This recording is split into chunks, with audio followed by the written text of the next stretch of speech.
Good morning everybody, it's Joseph back here again, and Monday morning, it's March the 1st, the time that I'm recording this, the start of a brand new month. And so as I was driving to work this morning, I was thinking about goals.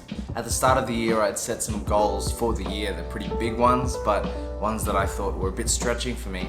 And I'm still learning how to set my goals, but I have realized that in the process of setting a big annual goal, there's only so much that I can figure out how on track I am on a day-to-day, week-to-week, month-to-month basis, just with this big, massive goal in mind. So I've been breaking it down every month at the start of the month into a couple of smaller goals for the month.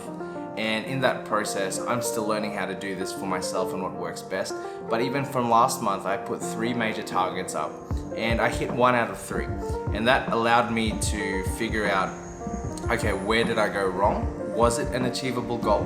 Was it something that I could improve on for this month and learn from and adapt and take those lessons learned now into the month of March as I reset and reformulate some new goals? So for me, those goals were revenue targets, they were personnel goals, and product or service goals in terms of how many people I could get onto a certain service.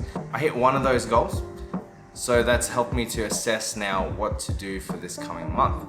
But just having the goals in front of me, literally every day, being able to see what I'd set out to do for the month has really helped me in terms of my own personal accountability and helping me to always just be refocusing that these were the goals that I set for the month. Yes, they were stretching and I didn't hit all of them, but that means now that I can refocus and adapt for the end of Q1 2021. Which is crazy to think about. It also feels like the year's already over.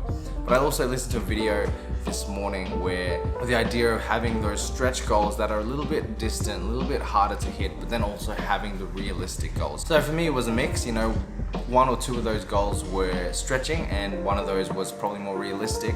And so I actually ended up hitting the realistic goal and just shy of the other 2. But not to say that I didn't work towards them. So this coming month, I'm actually gonna try and set a stretching goal as well as a more realistic goal, just so that I have something to work towards and something that I know I can still achieve by the end of March. So I'd love for you to share with me as well, what are you doing in terms of your goal setting, whether it's work or personal related. I'd love to hear some of your thoughts on the matter of goal setting.